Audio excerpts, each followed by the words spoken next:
J'ai eu la chance de naître dans une famille aisée, avec un père médecin. Lui, de son côté, m'a beaucoup influencé sur la médecine et sur les médecines naturelles, et m'en montrant d'ailleurs l'importance du terrain. De l'autre côté, ma mère a eu un double impact sur mon évolution professionnelle. C'est qu'elle m'a montré, c'était une femme qui avait un grand cœur, qui était beaucoup tourné vers les autres. Et puis d'autre part, elle a eu une grave maladie, elle était atteinte du cancer. Lorsque j'ai fini mes études de médecine, elle a commencé à faire une grave rechute de son cancer, plus de 18 ans après. Ça m'a fait poser plein de questions. Donc je l'ai piloté à ce moment-là dans les CHU, dans les services que je connaissais bien, parce que j'étais étudiant en médecine à ce moment-là. Enfin, je terminais mes stages à l'hôpital. Et donc j'ai vu toute l'importance, tout le cœur que donnaient tous les médecins, les personnels soignants, les infirmiers, les aides-soignantes. Tout le monde faisait un travail remarquable que j'ai beaucoup apprécié. Et de l'autre côté, j'ai vu aussi les failles. Et donc quand j'ai commencé à exercer, je me suis tout de suite penché vers les médecines naturelles. Alors déjà, mon père m'en ayant déjà beaucoup parlé de l'acupuncture, de l'homéopathie, j'ai commencé à l'étudier. Et j'ai rajouté tout de suite aussi la sophrologie, qui m'a passionné également. Moi, j'étais toujours le fil d'Ariane, certainement, par l'intermédiaire de ma mère, c'était toujours le cancer. Et j'ai terminé par faire un diplôme universitaire de cancérologie clinique, parce que je me suis dit, il faut vraiment aller jusqu'au bout. Il y a 45 ans, j'ai commencé une carrière de médecin généraliste. J'ai commencé à être un généraliste tout à fait conventionnel. Je faisais ce que font tous les généralistes. Je soignais les gens avec les méthodes que j'avais apprises à l'hôpital. Et j'ai eu un choc, c'est que je me suis rendu compte que la médecine que j'avais apprise à l'hôpital, c'est comment voir des gens malades et les soigner d'une manière qui les maintient dans la maladie. C'est un monde terrible. Et cette prise de conscience a fait que je me suis dit non, faire des diagnostics avec la médecine que j'ai apprise, c'est bien, mais peut-être que dans la thérapie, il y a autre chose que la chimie. Et puis peu à peu, j'ai enrichi ma pratique par des méthodes que je n'avais pas apprises à l'hôpital, mais qui m'intéressaient sur le plan de ne pas avoir que la chimie comme solution sur mon ordonnance, mais de pouvoir faire de l'acupuncture, de l'homéopathie, de tenir compte des régimes alimentaires, enfin de m'ouvrir à d'autres techniques. De tout temps, j'ai toujours rêvé de soigner uniquement avec mes mains.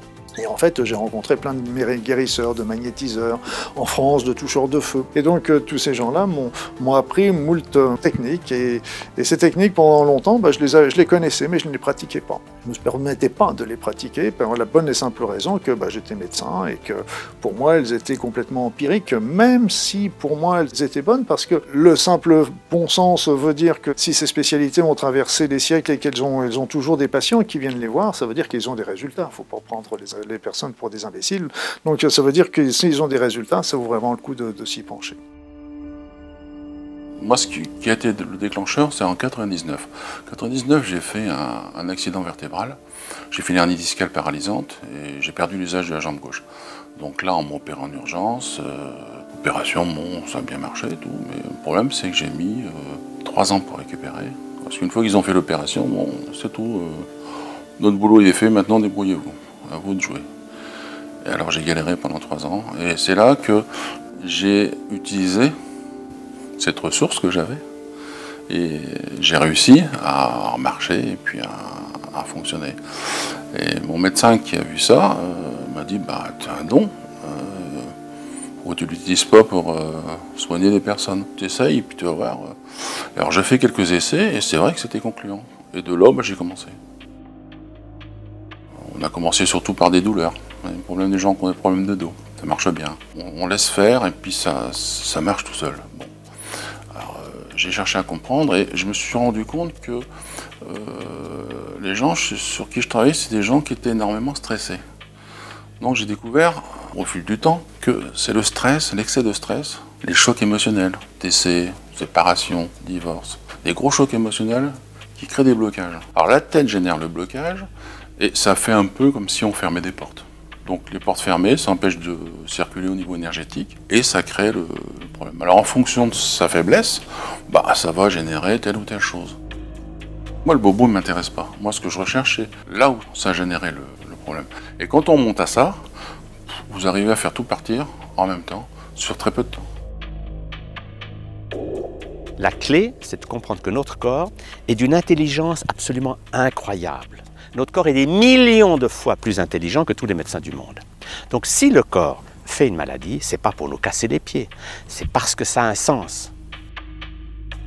La maladie correspond souvent à une réaction saine de notre organisme face à une situation qui nous est déséquilibrée. Comme le disait le docteur Bach, celui qui a organisé les petites fleurs de Bach, il disait on tombe malade quand nos actions dans le domaine de vie quotidienne ne sont pas en adéquation avec nos aspirations, avec nos pensées profondes.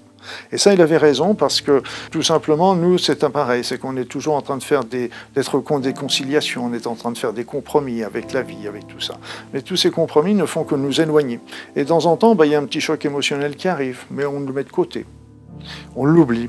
Et puis dans un deuxième temps, comme on n'a rien résolu du tout, ce choc émotionnel, ce conflit va revenir, d'une manière peut-être un petit peu plus forte, jusqu'à la dernière touche, déclencher vraiment une maladie, comme si notre conscience ou notre être intérieur n'avait plus que cette ultime solution pour nous faire prendre conscience justement qu'on n'est pas sur notre voie et qu'il était temps de changer. J'ai fait plusieurs années dans la banque avec tout un cursus académique, une haute école de gestion en Suisse. J'étais vraiment très stressé par mon travail et puis j'avais aussi un rapport au monde qui était assez compliqué. Je me mettais beaucoup de pression, je voulais toujours être le meilleur, être très compétitif. Et du coup, ça a généré un stress qui est devenu permanent, un stress chronique jusqu'au burn-out. Et le stress, eh bien, c'est la crispation, c'est du catabolisme, ça crée de l'acidité, ça crée des déchets. Et puis le corps est tout le temps en lutte pour éliminer et à un moment donné, il sature, quoi. Comme on est mal dans son corps, on est mal dans sa tête, on est en dépression, c'est vraiment une sorte d'épuisement total, quoi.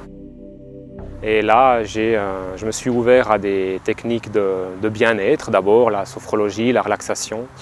Et puis de fil en aiguille, je suis arrivé à la méditation et puis là j'ai trouvé vraiment une passion, quelque chose qui me permettait de me ressourcer, de me reconnecter à moi-même et puis d'apprendre aussi à mieux me connaître, d'observer tous ces mécanismes de l'ego, ce rôle que je voulais tout le temps tenir face au monde, face aux autres, pour paraître et qui me mettait beaucoup de pression sur les épaules. Pour comprendre la maladie, il faut déjà regarder ses causes. Nous sommes tous encrassés, nous sommes tous pollués, nous sommes tous en excès d'acide dans notre organisme, on a plein de polluants, on a des pesticides, tout ça on le sait, il y a des preuves, il y a des prises de sang qui nous l'ont tous montré. Mais bon an mal an, on arrive à vivre, on survit, l'organisme s'en débrouille, etc. Et arrive un beau jour un choc émotionnel qui lui va apporter une émotion. Cette émotion vibre à une certaine fréquence qui va venir se localiser sur un organe qui justement vibre sur cette fréquence et va venir bloquer la circulation énergétique dans cet organe. Si bien que tous les polluants du corps vont se concentrer et vont commencer à déclencher la maladie. Donc la médecine conventionnelle a raison, elle dit bien sûr, c'est les polluants, c'est les acides, c'est l'hérédité, c'est dur. Par contre, le choc émotionnel, lui, n'est pas la cause, lui est le facteur déclenchant, c'est lui qui va indiquer pourquoi la maladie se déclenche à ce moment-là et pourquoi elle se déclenche sur tel organe. Et donc de toute façon, il y a des choses à comprendre dans la maladie. C'est pour ça aussi que j'étais ennuyé en tant que médecin parce que les personnes venaient me voir pour les soigner sur le plan ample. Mais la plupart n'arrivaient pas à comprendre que la maladie essayait de leur demander quelque chose, de changer quelque chose. La plupart du temps, les personnes ont une petite idée de ce qui a pu se dérouler ou ce qui a pu faire venir la maladie. Ils ont une petite idée. Dans leur discours, des fois, ils disent « Ah oui, depuis que je suis en retraite, j'ai eu un cancer, depuis que mon mari m'a quitté, j'ai du mal à dormir et j'ai ceci. » Et ils ont des petites pistes. L'être humain, il va toujours se dire « C'est pas possible. C'est pas possible qu'un mot, qu'une situation, qu'un comportement peut créer une grosse maladie. C'était pas possible. » Notre société persuade les gens qui sont des victimes et que la maladie leur tombe dessus par hasard, comme une tuile qui tomberait d'un toit. C'est tout faux. Dans toutes les médecines anciennes, on dit « nous sommes responsables ». C'est nous qui créons notre santé ou notre maladie. Si on vit d'une manière malsaine, par exemple si je mange n'importe quoi, si je garde la colère à l'intérieur, si je n'ai aucune connexion avec la vie, que je suis dans la haine, dans la peur, dans le contrôle, eh bien, à un moment donné, le fait de tellement mal vivre va faire que la maladie arrive. En fait, la maladie, c'est un avertissement pour nous dire « Oh oh !» comme une ampoule rouge qui s'allume au tableau de bord de la voiture. Ça veut dire qu'il y a quelque chose qui ne va pas. Donc, j'ai compris que la guérison, ça n'a rien à voir avec le fait de faire ou pas des traitements. Les traitements, ça soulage, ça peut faire du bien ou pas, mais La guérison, c'est autre chose. C'est permettre au corps physique de se régénérer parce qu'il sait le faire, mais que pour qu'il puisse le faire, il faut avoir une démarche globale, holistique. C'est-à-dire qu'il va falloir s'occuper de son corps physique, certes, mais ne pas croire que c'est la totalité du problème. Parce que même si vous mangez très sainement, vous faites des jeûnes, des graines germées, des massages et du sport, si vous ne vous occupez pas du corps émotionnel, vous pouvez être malade, non pas pour des raisons physiques, mais pour des raisons d'émotions qui ne circulent pas. Et ce qu'on nous a appris à faire, c'est « tais-toi ».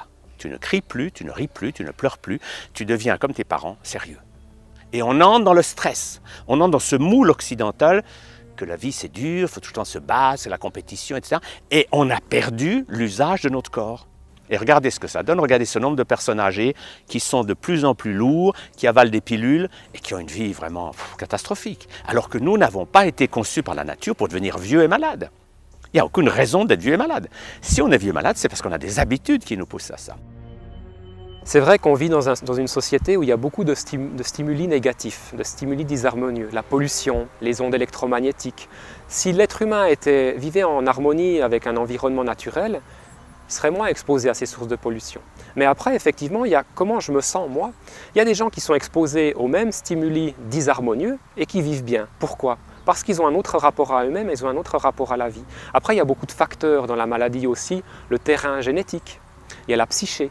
Mais ce qu'on a pu constater, c'est que les gens qui tombent malades, souvent, eh bien, c'est des gens bileux, c'est des gens anxieux, c'est des gens qui sont facilement submergés par le stress. C'est des gens qui ruminent beaucoup. Le mental, c'est la voix qui nous parasite. C'est la voix qui va vous dire « Oui, mais attention, hein, ce soir, tu vas repartir chez toi, donc n'oublie pas de faire le plein d'essence. Et puis, hier, pourquoi tu as dit ça à tel? Tu n'aurais pas dû lui dire, tu aurais dû lui dire plus de et puis le week-end prochain, tu vas à tel endroit, et puis tu n'oublieras pas, parce qu'il faudrait... Moi qui est sans arrêt en train de vous jacasser dans la tête des tas de choses, et ça, c'est pas penser, ça, c'est pas réfléchir. Au contraire, ça vient vous embêter, empêcher de réfléchir. Et quand on arrête ce mental, en fin de compte, c'est ce qui est extraordinaire, c'est qu'en arrêtant le mental, eh bien, d'un seul coup, les choses essentielles ressortent. Et donc, les choses notre esprit devient beaucoup plus clair. On ne veut pas la mort de l'ego, l'ego est utile, on ne veut pas la mort du mental, mais on lui demande simplement de laisser un petit peu la place aux autres. Et comment qu'on peut arriver à calmer le mental? La première chose pour calmer le mental, c'est d'être ici, maintenant, dans le présent. Une petite méditation permet de faire une prise de décision, parce que là, on voit vraiment les points importants, et les choses deviennent très très claires. Pour moi, la méditation, c'est être attentif, être pleinement présent. Et du moment où on est focalisé sur l'instant présent, eh bien, on est moins dans le mental, on est moins pris par nos pensées négatives. Et du coup, ça calme. De par le fait qu'on va s'ouvrir à un plus grand afflux de lumière, de ce que j'appelle le souffle vital aussi, en Inde ils appellent ça le prana. C'est cette quintessence subtile qu'on capte par la respiration et qui est la véritable force de réharmonisation, la force de guérison dont le corps a besoin pour être en équilibre, en pleine santé. Quand on médite et quand on est dans cet état de réceptivité et d'écoute attentive de ce qui est, il y a cette paix qui s'installe et de par cette paix, eh bien, le souffle peut mieux nous pénétrer. On peut mieux rentrer dans le corps et y rétablir l'harmonie. Alors automatiquement, on va se sentir bien dans sa peau, bien dans sa tête, bien dans son corps. Ça nous donne une force, ça nous donne un souffle. Les expressions sont parlantes à ce niveau-là. Quand on dit « je suis à bout de souffle »,« j'ai les nerfs à vif »,« je suis à côté de mes pompes »,« je suis hors de moi », c'est qu'on n'est pas bien. On manque de souffle justement, on manque d'énergie. On est en déséquilibre. La méditation nous recentre, nous rassemble en nous-mêmes. Et je pense que chacun devrait pratiquer la méditation. Et si on n'aime pas le mot parce qu'il est trop connoté religieux, bouddhisme, et puis qu'on n'est pas versé dans la religion, alors simplement ressentir.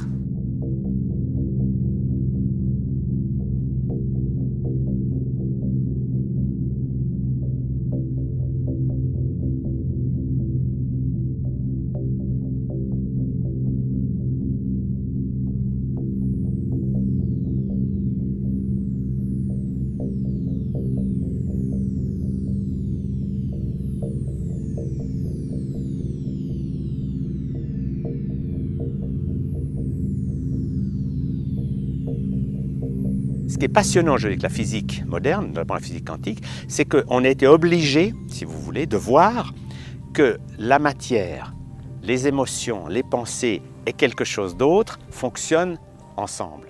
J'ai découvert justement qu'il y avait des tas d'autres médecines qui, depuis des millénaires, ont une vision différente que la vision matérialiste. La vision matérialiste, c'est qu'il y a le corps physique, c'est tout ce qui existe, on soigne le corps physique et le reste, on n'entend pas parler. j'ai découvert ce qu'on appelle aujourd'hui la médecine holistique. Cette médecine holistique, c'est de comprendre que l'être humain n'est pas qu'un corps physique, il est un tout beaucoup plus grand. Nous avons un corps physique, certes, mais ce n'est pas la totalité de ce que nous sommes. Il y a d'autres réalités que la matière. Toute la matière dans l'univers n'est formée que d'énergie. Toute matière, tous les corpuscules, toutes les particules ne sont que des énormes concentrations d'énergie. Nous sommes de l'énergie à l'état pur avant même d'être physique ou chimique. Donc c'est pour ça aussi que j'ai commencé à comprendre que, travaillant sur l'énergie, on pouvait travailler sur le corps. Nous sommes formés d'un corps physique et de corps subtils qui sont là encore à la fois dans notre corps physique et qui débordent de notre corps physique. Et ces différents corps font partie de nous. Il y a eu les premières photos Kirlian, les photos Kirlian qui remontent déjà à plus d'un siècle et qui photographiaient les premières couches de l'aura qui sont autour de notre corps. Il faut bien comprendre qu'on ne voit pas les corps énergétiques parce que tout simplement tous nos 5 sens sont situés dans le corps physique, donc ils sont sur le niveau vibratoire du corps physique. Or les autres niveaux énergétiques sont situés sur d'autres plans. Et si on veut commencer à les ressentir, il va falloir justement utiliser d'autres sens, justement le ressenti, l'intuition, la clairvoyance, etc. Donc ce sont des sens qui sont subtils et qui ne font pas partie de notre lot quotidien. On peut puiser déjà chez les Indiens, parce qu'en médecine ayurvédique, on retrouve la description de tous les corps et ils les ont décrits d'une manière remarquable. Mais il faut bien comprendre, c'est qu'il n'y a pas que les Indiens, c'est qu'il y a aussi les Américains, les Russes, donc tous ces gens-là ont beaucoup développé les corps énergétiques, la recherche des corps subtils, etc. Et j'en discutais souvent avec une amie américaine et elle était toujours éberluée en me disant mais c'est pas croyable qu'en France on pose encore les questions de savoir si les corps énergétiques existent, alors qu'aux États-Unis ou en Russie, c'est des choses qui sont des lapalissades, sont des évidences, et ils ne sont pas en train de se poser la question est-ce que ça existe, ils sont en train plutôt de commencer à ils les utilisent d'une manière très pragmatique et très quotidienne.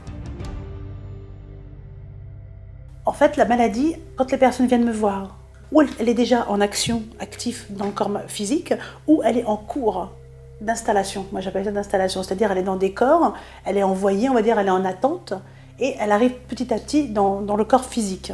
Voilà, c'est comme ça que je la vois. Mais les gens ne la ressentent pas, puisqu'elle est dans le corps énergétique. À part si on ressent bien des choses, on se dit j'ai des lourdeurs en ce moment, je me sens pas bien, je me sens fatiguée, ça va pas trop. Et on commence, si on fait par exemple des analyses médicales ou autres, on commence à voir qu'il y a des baisses quelque part, ça commence à rentrer dans le corps physique. Avant qu'une maladie se manifeste sur notre corps physique, elle est déjà présente dans nos autres corps en fait, qui sont éloignés. Voilà, et qu'on ne voit pas, nous, qu'on ne perçoit pas. Mais par contre, que Lila peut percevoir. Donc en travaillant sur des choses qui arrivent sur nos corps les plus lointains, effectivement, ça empêche la manifestation. Les médecins matérialistes, ils s'occupent du corps physique. Bon, vous avez le foie malade. Bon. Et le propre des guérisseurs, des magnétiseurs ou des chamans, c'est qu'ils s'occupent de la totalité de l'être humain. Donc beaucoup des choses qu'ils font ne s'expliquent pas au niveau physique, mais parce qu'en fait, ils travaillent sur d'autres plans de conscience. Donc ils sont dans d'autres réalités. Moi, je fais une imposition de main et je laisse travailler. Alors on sent, ça chauffe, ça peut monter en température et à un moment donné, je sens, c'est bon, il y a eu une dose d'énergie qui est passée et le corps va se mettre à réagir. Il y a des gens, je leur pose les mains sur la tête, ils sentent, ça passe, rien à ça, jusqu'aux orteils. Ils sentent ça circule. Il y en a qui sentent du froid, il y en a qui sentent du chaud, il y en a qui sentent des picotements. Après, c'est un peu chacun son truc. Il y en a qui sentent rien. Mais ça passe. Moi, je sens, quand je donne, je sens que ça part. Et moi, les gens, quand ils me disent, je suis passé par le circuit médical, ils m'ont dit, parce que dans 95% des cas, c'est comme ça, ils m'ont dit, les médecins, ils me disent qu'ils ne peuvent rien faire pour moi. Ils ne voient pas ce qu'il y a. Il n'y a rien, aux examens médicaux, il n'y a rien. Ils ne comprennent pas pourquoi ça agit. Quand on me dit ça, pour moi, c'est du pain béni, parce que je sais qu'à ce moment-là, on est plutôt sur un blocage psychologique. Donc, mon boulot, ça va être d'aller rechercher. Donc, je vais faire un scannage du corps, avec les mains. Donc là, on va travailler sur un point d'énergie, énergétique, et on va rechercher là où ça bloque, où il y a des blocages. On va rebalancer en énergie pour ouvrir, pour refaire circuler. Mais moi, je ne travaille pas un problème, je travaille un corps. Toujours, moi j'ai trouvé qu'il fallait travailler le corps dans son intégralité, ce qui permet de tout balayer. Donc on travaille le tout, de toute façon tout ça, il faut que ça fonctionne en énergie, il faut que c'est rétabli. bah, ce programme il se remet en route. Quand on examine une personne au niveau énergétique, on va avoir deux sortes d'informations qui sont absolument très importantes. Les deux premières, c'est on peut voir des blocages énergétiques. Des blocages énergétiques qui vont correspondre à des chocs émotionnels. Et on sait très bien que si on laisse ces chocs émotionnels, si on laisse ce blocage énergétique, tôt ou tard, ça va déclencher une maladie. Donc là, on est en train vraiment de faire de la médecine préventive, un petit peu comme quand il y a aussi des blocages sur l'évacuation des énergies usagées. On sait très ou tard que ça va déclencher des troubles, des problèmes chez la personne. Ça, on le sait. Donc là, c'est pour ça que la médecine énergétique, tout comme le fait, mais d'une manière plus limitée, mais le fait et l'acupuncture, c'est une très bonne médecine énergétique. Et inversement, on peut aussi voir des anomalies dans les corps énergétiques qui correspondent, qui nous indiquent que l'organe en dessous est déjà malade. Parce qu'on peut jouer sur le diabète, sur la tension, quand ce sont des maladies qui sont déclenchées par, on vient toujours sur une histoire de stress. Quand c'est déclenché par des blocages, vous faites sauter les blocages. Moi je dis aux gens, vous êtes sous quoi? Vous avez quoi comme médoc? J'ai ça. Bon, faites surveiller par le toupie, parce que comme je fais réagir votre corps, si c'est un problème de blocage qu'on régule, si vous prenez des trucs pour le cœur, c'est plus nécessaire, vous allez retrouver avec le cœur qui... C'est pas bon. Moi j'ai un pote qui est cardiologue, il m'a dit, écoute, c'est pas compliqué, tu as 75% des problèmes cardiaques qui sont liés au stress. Ils ne sont pas liés à un problème cardiaque mécanique, c'est lié à un état de stress. Tu régules l'état de stress, tu solutionnes le problème. Moi je guéris pas les gens. On dit guérisseur, non c'est faux. Guérisseur, c'est quelqu'un qui va déclencher la guérison. Je pratique l'art de la guérison, c'est-à-dire c'est un art. On ne peut pas dire une médecine pour pas avoir de problème, parce que la médecine c'est protégé. Donc c'est l'art de la guérison, c'est l'art de générer la guérison chez une personne, la déclencher. Et une fois qu'on l'a déclenchée, la personne va s'auto-gérer et va automatiquement se remettre en fonctionnement. Alors c'est la première fois que je venais voir une guérisseuse, une énergéticienne. J'avais été orientée vers Lila par une connaissance qui m'avait invitée à prendre rendez-vous avec elle, parce que j'avais expliqué que ça faisait des années que j'essayais de soigner une grosse fatigue que je n'arrivais plus du tout à surmonter. J'avais déjà entendu que des magnétiseurs pouvaient soigner et guérir d'un certain nombre de maux. Elle m'a démontré par un certain nombre d'exercices la puissance et la force du magnétisme. Je me suis sentie voler, c'était extraordinaire. Beaucoup plus légère, j'ai senti qu'un certain nombre, que le poids que je ressentais sur mes épaules, aussi bien physiquement qu'émotionnellement, c'était envolé. En fait, j'avais des gros problèmes de genoux. Et j'étais allée voir plein de docteurs, de généralistes, de spécialistes du genou, des grands spécialistes, 4 ou 5. Et leur réaction, c'était vraiment surprenant. C'était des trucs, vous boitez, vous avez des béquilles, mais on ne sait pas trop ce que vous avez. Et du coup, au bout d'un moment, ma mère, elle m'a emmenée, elle m'a dit, on va essayer quelque chose de différent, que tu n'as jamais vu auparavant. On ne sait jamais, ça peut marcher. Et donc, ma mère m'a emmenée voir Lila. À l'époque, je chantais vraiment rien du tout, ce qui n'est plus tout le cas maintenant, mais... Je suis sortie de là, tout de suite ça allait beaucoup mieux. Et mes genoux, dès après j'ai plus de béquilles, je boitais encore un petit peu. Et dès la deuxième fois où je l'ai vue, j'avais plus rien du tout. Elle m'avait donné des traitements avec des plantes, des choses très naturelles, très légères, très faciles à prendre. Si vraiment ils ont une grosse maladie, là, oui, ils viennent, mais vraiment en disant, moi j'y crois pas, je suis là, je tente mon coup. Voilà ce qu'ils me disent. Alors moi après, peu importe, je suis pas avocate, je soigne, et puis voilà, et après, c'est eux qui prêchent pour ma paroisse. Je travaille aussi sur les fibromyalgies. C'est une maladie, ils sont encore en train de chercher comment ça marche, parce qu'ils ne la connaissent pas, ils n'ont pas de solution. La solution c'est morphine et puis antidépresseurs. Et puis pour finir, pour essayer de soulager les gens, parce que c'est grosse douleur, grosse fatigue. Alors vous avez plusieurs étages, et les plus gros étages, c'est les gens qui sont grabataires. Et la fibromyalgie, c'est pas une maladie, c'est un état de stress important. Tout s'est verrouillé. Et quand on arrive à trouver où ça bloque, qu'on libère, là c'est miraculeux. De grabataire, vous passez vous faites du footing. Une fois que vous avez débloqué le corps, et ça se soigne très bien comme ça. Et si vous passez par le milieu médical, il patauge lamentablement parce que c'est pas avec des médocs qu'on arrive à soigner ça. Bon, par contre, si vous avez une infection dentaire et tout, qui a besoin d'antibiotiques, ben, il faut les prendre. Moi, je ne vais jamais contre un traitement. Le gars qui a un traitement médical, c'est pas mon domaine. Il voit son toubib, il se débrouille avec. Moi, je ne travaille pas là-dedans. Par contre, je vais venir en complément. L'important à voir, c'est que dans la médecine holistique, on ne renonce pas au bon côté de la médecine moderne. Parce qu'elle sauve des vies, c'est sûr, quand vous êtes écrabouillé sur la route. Cette médecine d'intervention extérieure a sa valeur. Mais le drame, c'est que cette médecine n'aurait jamais dû quitter les hôpitaux. L'antibiotique qui sauve la vie d'un grave malade, le donner à un enfant quand il a une angine, c'est de la folie totale. Vous voyez ? Donc il faut avoir du bon sens. Et nous, ce qu'on propose, c'est une bonne utilisation de toutes les médecines. Si vous avez un cas gravissime, ok, prenez la médecine chimique chirurgicale, elle a sa valeur. Si c'est moins grave, prenez les méthodes naturelles, l'homéopathie, le régime, etc. Et puis, développez les moyens de santé pour que vous soyez de moins en moins dépendant d'une aide extérieure. Le but, c'est de devenir l'artisan de sa guérison. En toute chose, il y a un bien et il y a un mal. Les médicaments peuvent être utiles. Par exemple, prenons une personne dépressive. Elle a vraiment la tête sous l'eau. Elle ne peut pas faire un travail psychologique, elle ne peut pas ressentir. Elle est vraiment noyée dans sa tristesse, dans ce sentiment de vide. Peut-être que l'antidépresseur va être utile pour lui sortir la tête de l'eau pour qu'après elle puisse faire un travail à un autre niveau. Les médicaments, ça peut être la même chose. Si j'ai une très forte douleur, je ne peux pas méditer. Je vais être dans un état de mal-être. Donc ça peut être intéressant à un moment donné de prendre un anti-inflammatoire. Mais ça ne doit pas étouffer le symptôme et nous empêcher d'aller voir où il y a la cause.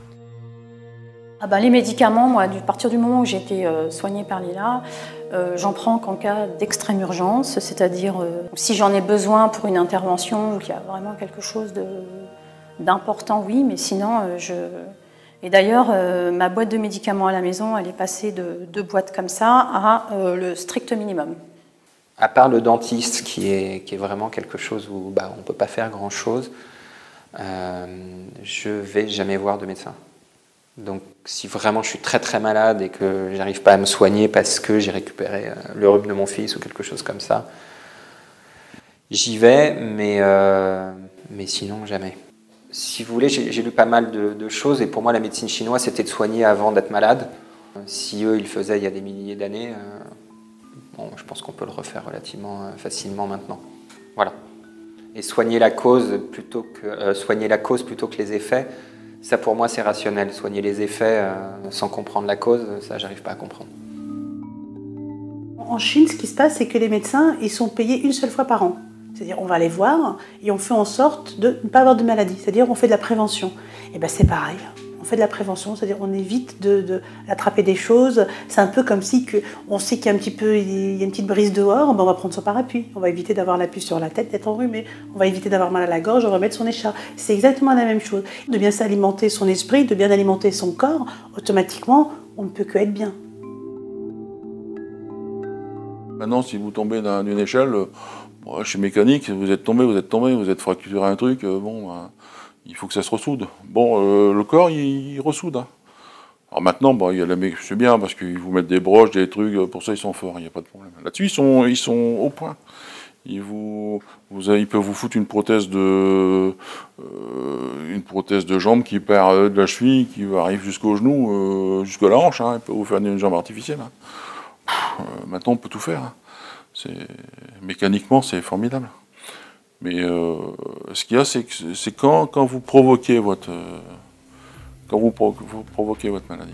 Ce que j'aimerais, c'est qu'on puisse justement reconnaître et valoriser cette chose-là, parce que c'est fantastique de pouvoir apporter un mieux-être aux gens, comme ça, naturellement, en faisant juste réagir un corps.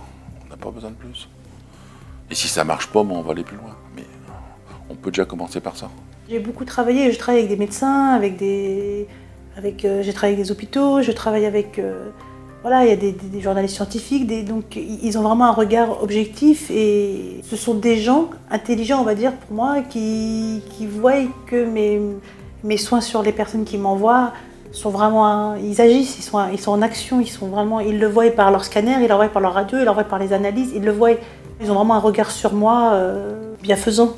Le problème, c'est qu'on a un système de médecine qui est, je trouve, dommage. C'est qu'ils font des choses fantastiques, mais la médecine est dirigée par des laboratoires pharmaceutiques qui veulent avoir la main mise. Ils veulent tout régenter par la chimie. Et je m'excuse, mais il y a un tas de choses comme ça, ce que je vous ai dit avant, qui ne se travaillent pas par la chimie. Et donc on arrive à solutionner naturellement. Et il n'y a pas une médecine, il y a des médecines. Vous avez l'acupuncture, vous avez l'homéopathie, vous avez les huiles essentielles, les fleurs de Bach, ce que je fais. Donc il y a un tas de choses qui existent. Et moi je dis qu'il faudrait utiliser s'ils correspondent mieux à la pathologie. Et commencer par des choses douces et pas commencer par l'artillerie lourde comme on fait maintenant. Parmi les médecins, je pense, je n'ai pas fait de sondage, mais je pense qu'il y a une énorme majorité qui n'admettent pas la médecine énergétique. Déjà, vous savez, l'acupuncture qui touche un petit peu déjà cette médecine énergétique, elle est acceptée du bout des lèvres et encore dans certaines indications bien strictes, etc. Donc ça, c'est vrai que la majorité ne veut pas en entendre parler. Et par contre, c'est vrai que dans d'autres cas, je sais que dans certains endroits aux États-Unis, il y a beaucoup de chirurgiens qui refusent d'opérer s'il n'y a pas un thérapeute énergéticien dans le bloc opératoire. Donc on se retrouve un petit peu avec les deux. Moi je sais aussi que j'ai pas mal de médecins qui viennent aussi à mes stages pour apprendre un petit peu les soins. Déjà on a beaucoup de mal à faire passer le message que derrière le côté physique, il y a toujours une cause psychologique. Déjà rien que ça, on a déjà beaucoup de mal à faire admettre ça aux médecins. Et alors quant à leur faire comprendre l'aspect énergétique, il y en a qui sont prêts à l'ouvrir, il y en a qui ne sont pas prêts. La médecine naturelle, elle, ne peut pas être proposée comme traitement alternatif parce que, tout simplement, on manque cruellement d'études, justement. C'est ça le problème. Moi, j'ai travaillé beaucoup en cancérologie. Il y a des remèdes qui sont remarquables en médecine naturelle, mais je ne me permettrai jamais de dire à un patient « arrêtez votre traitement de chimio, ne faites pas la radiothérapie et prenez le traitement naturel » parce que je ne sais pas, parce qu'on dit « ça marche ». Ok, ça marche, mais les personnes qui disent « ça marche », c'est bien, mais ils ne nous disent pas non plus quand ça ne marche pas non plus. Hein. Donc le truc, c'est on a besoin d'études et ça, c'est là où la médecine naturelle vraiment pourra faire quelque chose, fera un grand bond en avant quand il commencera à y avoir des études probantes, parce que c'est pas sur 3 personnes, ni sur 5 personnes, ni sur 50 personnes. Il faut des études qui soient sur des cas vraiment très très importants. Et là, ça commencera à devenir intéressant et commencera à avoir des résultats. Moi, il faut rigoler. On ne peut pas prouver scientifiquement. Bon, il y a des choses qu'on peut prouver scientifiquement qui veulent pas admettre. Je sais pas, moi, sur 15 000 actes de guérison que j'ai pu faire dans ma vie, vous avez de quoi faire au niveau statistique. Hein. Vous savez, un gars qui arrive avec des béquilles, hein, et qui ne s'est pas posé le pied par terre, vous y remettez son pied, son entorse, il s'en va en marchant avec ses béquilles sous le bras, je ne sais pas ce qu'il leur faut, quoi. Moi, je sais pas, c'est parlant, ça. Hein, le gars qui fait des migraines sur migraines, qui bouffe des cachetons à tire-larigot, vous y faites 2 séances, il n'y a plus de migraines pendant 6 mois, c'est parlant. Je sais pas, il y a la petite vieille qui a son bras bloqué, vous y débloquez, elle se lève, elle fait le bouche son bras, elle peut se coiffer, elle peut se machin, ça va, plus de douleur, elle prend plus de médoc. C'est parlant. Il faut ouvrir les yeux, quoi. Il faut reconnaître les choses. Moi, je dis, il n'y a pas de mauvais guérisseurs. Et de toute façon, les charlots, ils ne tiennent pas la route. Parce que, vous savez, on marche comment? Par bouche-oreille. Hein. Si vous allez voir un gars qui... Vous n'allez pas le recommander. S'il n'est pas bon, surtout n'y va pas. Alors, vous savez, le bouche-oreille négatif, il est vachement plus puissant que le bouche-oreille positif. Hein. Les gens sont sceptiques, mais c'est normal. Bon, ils connaissent pas, c'est vrai que c'est bizarre. Moi, l'autre jour, j'ai un gars qui m'amène sa femme qui s'était tordu la cheville. Je lui remets, elle repart en marchant. Il me dit, tu t'es foutu de moi, t'avais rien. Non. Le mec, il m'a dit, tu t'es foutu de moi, t'avais rien. La preuve sous le nez, ils comprennent pas. Non, mais ça résume tout, quoi. Par contre, on voit aujourd'hui des docteurs, des médecins généralistes, des gens qui travaillent dans les hôpitaux. Et en fait, quand on connaît un peu ça, on connaît les gens qui s'intéressent à ça et on voit qu'il y a plein de gens qu'on ne pourrait pas imaginer, des chirurgiens, des choses comme ça, qui se servent de ça tous les jours sans le dire parce que c'est des choses dont on ne parle pas. Après, moi, j'en ai vu plein, même dans des conférences de Lila, des trucs, des gens qui arrivent vraiment avec une grosse pathologie, où tu as l'impression qu'ils ont le monde sur les épaules et qui repartent et qui sont, le monde sur les épaules complètement plié en deux, qui ont du mal à se déplacer. C'est comme dans les films, et presque ils lancent la béquille en l'air et font. J'ai vu ça plein de fois, des gens qui voyaient mal, qui arrivent de nouveau à voir. Enfin, c'est un miracle, mais j'ai vu ça plein de fois. Les miracles, c'est tous les jours. Ne serait-ce qu'une personne qui a un eczéma, qui a pu son eczéma, pour moi, c'est un miracle. Pour la personne qui en souffre, c'est un miracle.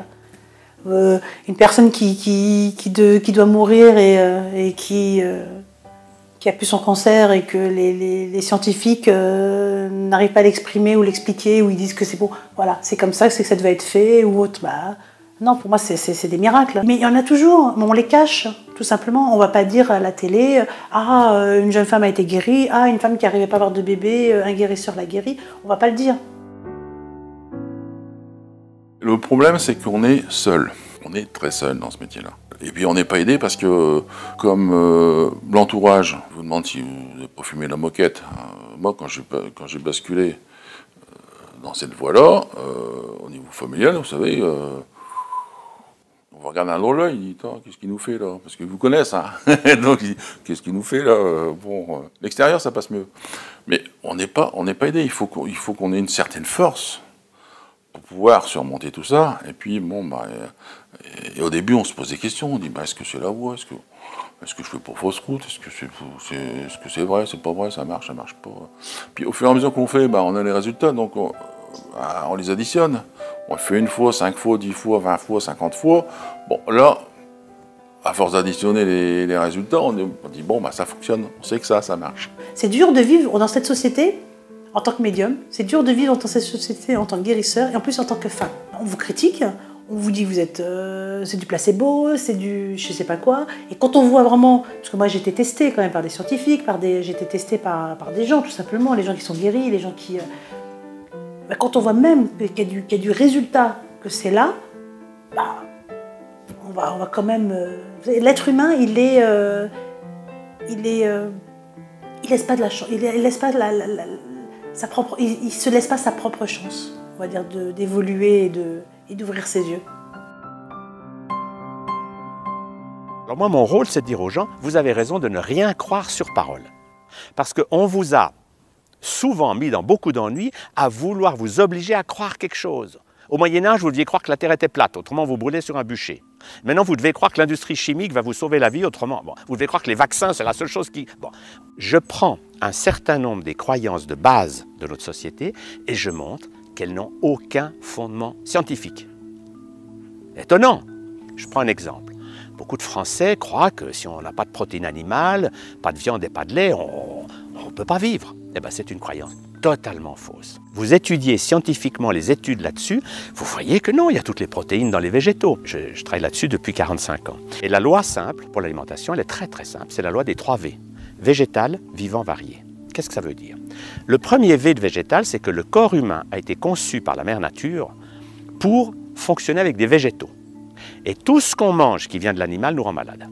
Et ça, c'est archi documenté maintenant par des grosses études, comme le projet Chine, etc., qui montrent qu'il y a un rapport absolument inévitable. Plus les gens mangent de produits animaux, c'est-à-dire viande, lait, œufs et poissons, plus ils sont malades. Plus ils mangent de végétaux, plus ils sont en bonne santé. Et ça, on ne peut pas dire non. Ce n'est pas une idée. Ce sont des faits prouvés par des tas de recherches. C'est le premier V, le V de végétal. Le deuxième V, c'est le V de vivant. C'est que si vous mangez que des végétaux, mais qui sont tous cuits, il n'y a plus de vitamines et d'enzymes. Donc il faut avoir assez d'aliments crus. Et c'est un des drames des peuples modernes, c'est que tout est cuit. Donc on n'a plus de vitamines et d'enzymes. Donc le V de vivant, c'est il faut avoir assez d'aliments crus. Et l'alimentation végétale crue, ça s'appelle alimentation vivante. Et c'est en quelque sorte la base de ce qu'il faudrait faire pour aller bien. Mais le troisième V est très sympathique, c'est le V de varié. C'est que si vous êtes tout le temps en train de manger que des salades et des graines germées, du bio, etc., vous devenez quelqu'un pas très convivial. Et vous avez des guerres sociales, parce que les gens disent « oh là là, ils nous cassent les pieds ». La clé du V de varié, c'est que vous pouvez de temps en temps aller au restaurant avec les amis, boire du champagne, faire la fête. Donc vous n'êtes pas quelqu'un de fermé dans une chapelle alimentaire où ils mangent toujours comme ça. Vous êtes quelqu'un de vivant, d'agréable. Donc le concept du varié est très dynamique parce qu'il permet de changer. Pendant un temps, qu'est-ce que c'est chouette de faire un jeûne ou de faire des choses de santé pour apprendre. Et puis qu'est-ce que c'est agréable une fois qu'on a fait ça, d'aller manger quelque chose qu'on aime. Parce qu'il faut que la vie soit mobile. Parce que la santé, c'est une dynamique du changement. Alors cette règle, végétale, vivant, varié, elle est une règle complète. Elle s'applique à tous les pays du monde et à tous les habitants de la planète. Alors moi, ce qui m'intéresse, c'est de dire aux gens, osez remettre en question les croyances qu'on vous a données, et puis faites des expériences personnelles qui vont vous montrer ce qui est vrai ou pas pour vous. Ouais, c'était dans les mains que ça a apparu, enfin, comme si ça continuait, l'énergie continuait et sortait de mes doigts. C'était ça, un petit peu ces premiers ressentis. Après, des boules d'énergie entre les mains. Il y a des exercices extraordinaires dans son livre qui nous apprennent justement à prendre conscience de cela. Et puis, au fur et à mesure, des méditations extraordinaires où on se sent enveloppé d'un certain nombre d'énergies. On se sent en interaction aussi avec ces énergies. J'étais d'un naturel assez sceptique, donc je me posais la question si c'était là ou si c'était là. Et finalement, c'était vrai ce que je vivais, c'était juste extraordinaire. Et donc au fur et à mesure, il y a quelque chose qui s'est installé en moi, que j'ai accepté. L'esprit est tellement complexe, c'est une usine en fait, et on n'a pas encore vu toutes les portes qui peuvent s'ouvrir, parce qu'elles peuvent s'ouvrir. Et quand on ouvre une, par exemple celle de la visualisation, celle de la pensée positive ou de la loi de l'attraction, peu importe, on peut les appeler comme on veut, qu'est-ce que ça fait? Ça fait intervenir vraiment une énergie, une fréquence qui se met en place, qui se met en action et qui interagit avec la matière, avec le physique, avec le spirituel et tous les corps. Et si elle a un but, par exemple, comme les grands sportifs, ils ont des buts. Les sportifs, on va dire, ils sont tellement dans la compétition haute qu'ils ont vraiment des buts. Donc on va leur dire, écoute, ton genou, il est cassé, il est pas bien, pense qu'il est bien et continue, finis ton match. Et ils vont finir leur match. Ils vont le faire, ils vont co-créer, on va dire, une autoréparation. Ils vont le faire eux-mêmes. Ils vont se proclamer guérisseurs ou médiums pendant un instant, sans s'en rendre compte. Ils vont déployer de l'énergie, ils vont déployer une énergie environnante qui va faire que ça va se réparer. Et ça marche. Donc pourquoi pas le faire pour tout le monde et pourquoi pas le faire pour chaque jour, on va dire chaque jour de notre vie. C'est sûr que si, ça peut aider. À la guérison, ça peut aider. C'est un peu une forme d'auto-hypnose. Mais le cerveau, c'est quelque chose de puissant. Ce qu'on suggère, c'est vachement puissant. Quand je travaille sur quelqu'un, je me connecte sur son inconscient, par la pensée. Et je demande au corps de réagir. Et je vois que ça fonctionne bien. Suggérer aux gens, il y a un problème, je veux aller sur ce problème, je veux que le corps réagisse, je veux qu'il me remette en route cette fonction-là. Je lui demande de réagir. Je lui demande de créer la réaction. Sans parler à la personne. La personne ne le sait pas. D'abord, quand je travaille, j'ai toujours les yeux fermés. Je suis en semi-conscience quand c'est comme ça. Je ne parle pas quand je travaille. Je suis entre deux mondes. Et le gong, je le travaille, pareil, je vais le travailler. Souvent, j'ai une main sur le sommet de la tête de la personne et je travaille donc. Alors, en fonction de ce que je vais ressentir sur elle, je vais l'activer. Plus ou moins fort, plus ou moins vite. Alors, ce qui est intéressant avec le gong, c'est que lui, c'est un tsunami. Il passe à travers le corps. Et puis il va faire relâcher l'ensemble. Il faut vivre le truc.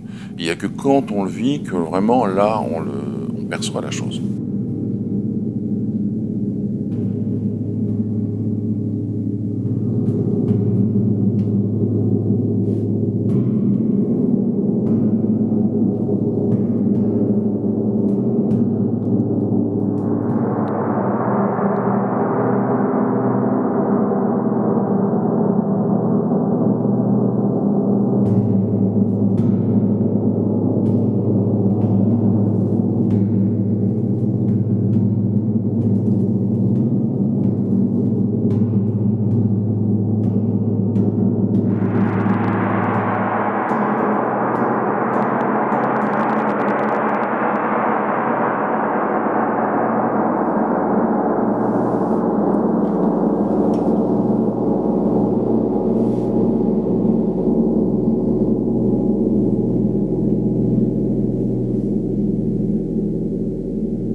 Alors, avec du gong ou du bol, il y a certaines personnes, quand ils savent se relâcher comme il faut, on arrive à faire des montées en transe. Là, on va faire ressortir des traumatismes qui peuvent revenir, qui peuvent remonter même avant la naissance. Et là, on va faire ressortir des choses. On va faire revivre certaines choses. Donc, pour les faire sortir, pour les expulser. Et c'est libératoire, quoi. Et il y a des personnes qui s'en servent pour voyager. Ils font des sorties de corps. Ils font des voyages. Alors ce qui est marrant, c'est que quand on arrive à ça, quand on arrive à faire une sortie de corps, on sort de notre système, c'est-à-dire qu'il n'y a plus d'espace-temps. Vous allez faire une sortie de corps pendant 30 secondes par exemple, mais en 30 secondes vous pouvez vivre des choses comme si vous avez vécu pendant des heures ou des mois. Il y a des gens qui se retournent, il y a des gens qui font des bonds comme ça sur le matelas, qui font le bond complet, c'est impressionnant. Au niveau du corps, il y a des torsions. Il y a des gens qui pleurent, qui crient, qui disent des choses qui sont incompréhensibles. Des fois, c'est même pas dans la langue. On ne sait pas d'où ça sort, mais ça sort. Et ce qu'il y a de bien, c'est qu'à la fin, elles sont apaisées. On a enlevé un poids qui leur pourrissait la vie depuis un certain nombre d'années. Et là, ils sortent. Dans les soins énergétiques, de toute façon, moi c'est ce que je dis souvent aux personnes qui viennent faire des stages, je leur dis, ne croyez pas qu'une fois que vous aurez fini les stages, que vous serez comme aujourd'hui, en ayant simplement acquis des techniques supplémentaires. C'est quand on commence à toucher l'énergie, quand on commence à l'appréhender, quand on commence à s'apercevoir de sa réalité, quand on commence à enlever des blocages énergétiques, qui sont des chocs émotionnels. Donc d'un seul coup, ça veut dire qu'on est en train de complètement se transformer, on est complètement en train ça bouleverse complètement notre vie. Donc d'un seul coup, il y a commencé à y avoir aussi des personnes qui vont s'ouvrir. Ah bah oui, tiens, j'avais eu des choses, des pressentiments, des canaux qu'ils avaient étaient déjà présents, mais ils vont continuer de l'ouvrir, ils vont se permettre d'aller un petit peu plus loin.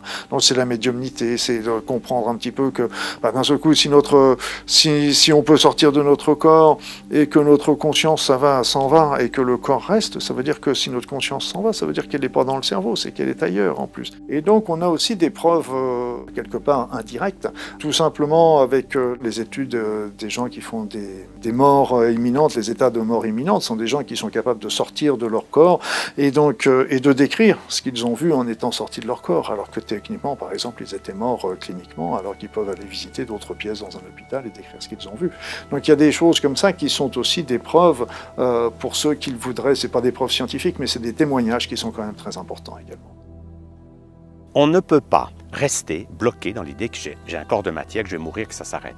Parce que mon corps émotionnel, mon corps mental, mon corps spirituel, c'est des corps vibratoires. Ils ne peuvent pas être morts. Ils peuvent être détruits. C'est comme si quelqu'un vous disait « Ah, le poste de télévision, je le casse et ça détruit TF1 ». Les ondes sont là. Donc nous ne sommes pas des êtres de matière. Il n'y a que le corps de matière qui meurt un jour, il le rend à la terre. Mais avec le corps émotionnel, le corps mental, le corps spirituel, on continue. Notre corps physique, il nous permet d'être sur Terre, de se véhiculer, de faire des choses et autres. On a plusieurs corps qui nous permettent aussi de ressentir les choses, de les vivre, de travailler sur nous, de pouvoir faire plein de choses, il y a plein de possibilités.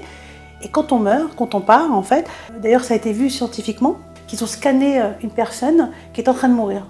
On voit une sorte d'énergie, de couleur qui est en train de partir de la personne et on voit plus ou moins tous les corps qu'il y a sur la personne, un peu comme les photos de Kilian. Et donc on voit que là, il y a une énergie qui monte, de couleur rose en plus, c'est très beau, de couleur rose, qui monte et qui s'échappe par la bouche et qui monte.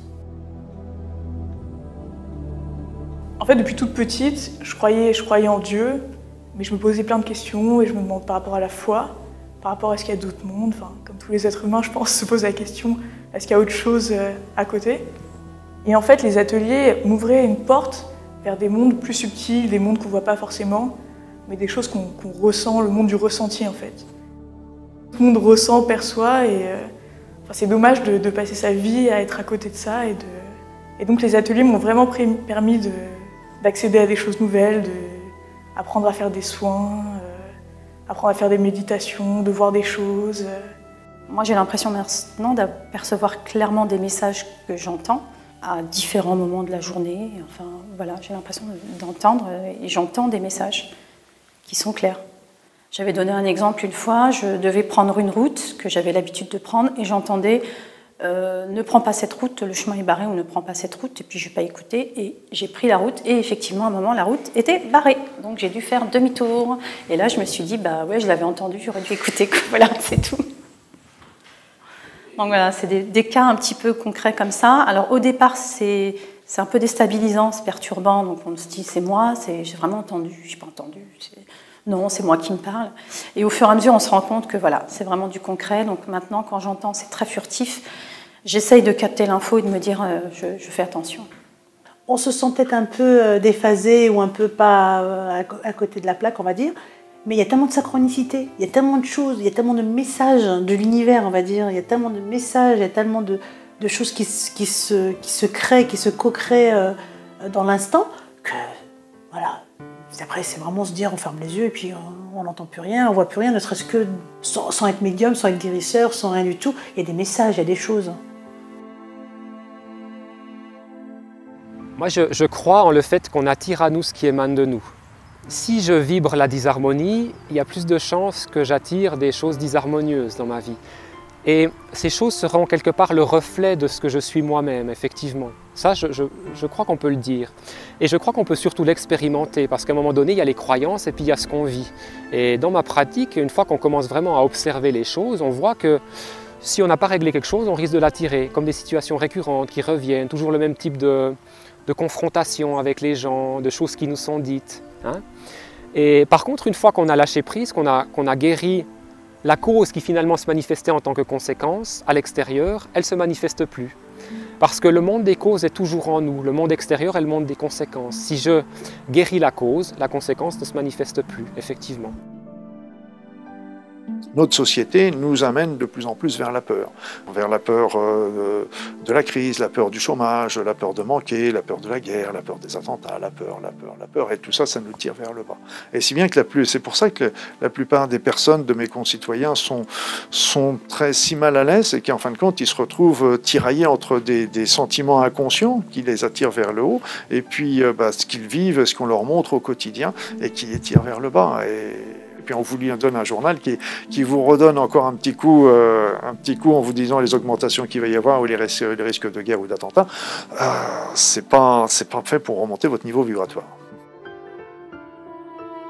Et le problème, c'est que la personne, quand elle a peur, elle va vibrer la peur. Et elle va tirer des circonstances qui lui donneront raison d'avoir eu peur. Elle va dire « Ah ben j'avais raison d'avoir peur puisque ça s'est manifesté » sans savoir que c'est elle qui a produit la chose, qui l'a attirée.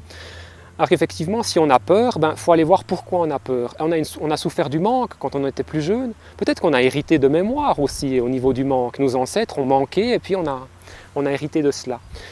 Mais ce n'est pas parce qu'on l'a hérité ou qu'on a vécu ça dans l'enfance qu'on doit vivre avec toute sa vie et qu'on doit attendre que ça se compense à l'extérieur pour ne plus être dans cette sensation de manque.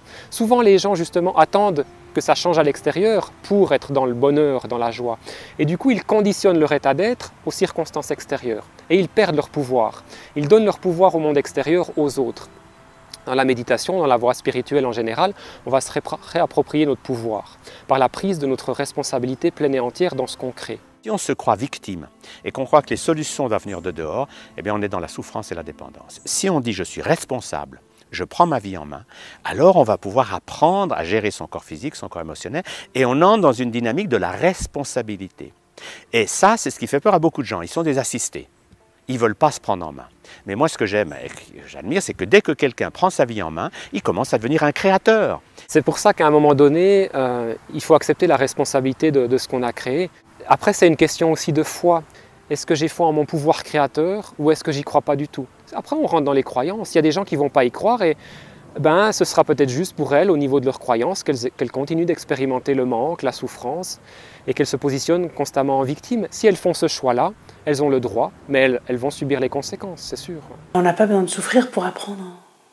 Moi, je suis partisane de ne pas souffrir pour apprendre. On souffre assez pour après se dire, avoir une expérience de la vie qui arrive, puisqu'il faut grandir, il faut passer à un autre stade de notre vie. Non, c'est sûr que la maladie, elle est là pour nous faire comprendre les choses, mais justement, de se prendre en charge, d'être responsable, on va dire, spirituellement responsable, écologiquement responsable, donc, holistiquement, va nous permettre de ne pas avoir accès à ces expériences qui sont si mauvaises, en fait, puisque souffrir pour comprendre les choses, c'est horrible. Moi, je crois qu'il y a une période d'ouverture, parce qu'il y a de plus en plus de gens qui souffrent. Et la souffrance est un déclencheur. Hein. C'est comme si elle nous fichait un coup de pied aux fesses pour dire qu'il y a quelque chose qui ne va pas, il faut changer les choses. Quoi. La souffrance est désagréable, et puis en principe, on n'aime pas ce qui est désagréable. Donc on va chercher à trouver des solutions. Et parmi ces solutions, il y a la méditation, il y a le développement personnel, il y a la spiritualité au sens large. la sophrologie, la relaxation, l'hypnose. Tout ça, ce sont des outils qui sont mis au service de ce retour à l'harmonie. Là, il va y avoir aussi une révolution en médecine très prochainement, et ce sera une révolution très technique, avec des possibilités. On va faire rentrer l'informatique au niveau des yeux, des oreilles, etc. Donc, il permettra de transformer beaucoup de patients qui sont grabataires. Ce sera merveilleux de ce côté-là. On est capable de faire des choses par rapport à avec les cellules souches, on va créer des organes, des tissus, etc. On fait avec les nanoparticules, on peut pénétrer à l'intérieur des cellules. Donc, il y a plein de choses qui sont en train de se développer d'un autre côté. Mais de l'autre côté, il y a les capacités de l'être humain qui deviennent de plus en plus fortes. C'est pour ça que cette notion est vraiment très intéressante. La puissance de notre pensée est très forte. Or, aujourd'hui, on voit bien que dans notre société, on a une société qui est quand même très militarisée, très policière, très surveillée, etc. Moi je vois quand je suis à Paris, de temps en temps, je vois des manifestations avec 50 personnes et il y a déjà 10 quarts de CRS autour d'eux. Je veux dire, c'est des choses qui sont complètement d'un autre âge, je dirais, quelque part maintenant. On n'a plus à monter sur les barricades parce que tout simplement, la puissance de notre esprit peut changer notre environnement. On peut essayer de faire taire des gens. Bon. Mais il y a un jour, quand il y en a trop qui s'éveillent, on ne peut plus bloquer le mouvement. Tous ces espèces de murs qui nous ont emprisonnés dans des croyances de stress, ça va tomber. Je peux vous dire que depuis 45 ans que je suis ça, c'est ce qu'on appelle une courbe exponentielle. C'est qu'il y a eu quelques personnes qui ont pensé différemment. Bon. Et puis maintenant, tout d'un coup, cette courbe, elle monte. Ça veut dire que tout d'un coup, la croyance sociale change. Aujourd'hui, il y a de plus en plus de gens dans la recherche classique et dans toutes les disciplines qui se rejoignent et qui disent exactement pareil. La physique quantique, c'est une physique de la conscience. Vous voyez, et des gens, justement, il y a beaucoup de gens, comme Deepak Chopra ou d'autres, qui sont justement des gens qui font le pont et qui montrent qu'il faut arrêter d'opposer la science avec la spiritualité. Ce sont toutes des approches qui vont vers la même chose. Et la conclusion de tout ça, c'est de savoir qui nous sommes. Si je crois que je suis un être de matière avec un cerveau gauche seulement qui fonctionne, j'ai une vie limitée. Si je m'ouvre, je comprends mon corps physique, mon corps émotionnel, mon corps mental et je m'ouvre au spirituel, j'entre dans une vie de plus en plus joyeuse, agréable. Et c'est ça le but, c'est qu'on crée une humanité consciente, libérée de toutes les folies et de tous les dogmes du passé. La voie spirituelle, c'est aussi apprendre à reconnaître le vrai du faux, l'illusion de la vérité. Et pour ça, il faut du discernement et ce n'est pas en lisant des livres qu'on va obtenir ce discernement, c'est en faisant des expériences et c'est en faisant confiance à notre petite voix, en allant à l'intérieur de soi, en observant, en reconnaissant notre fonctionnement, etc. C'est une observation de soi, connais-toi toi-même, hein, tout est résumé là, dans ces quelques mots, connais-toi toi-même.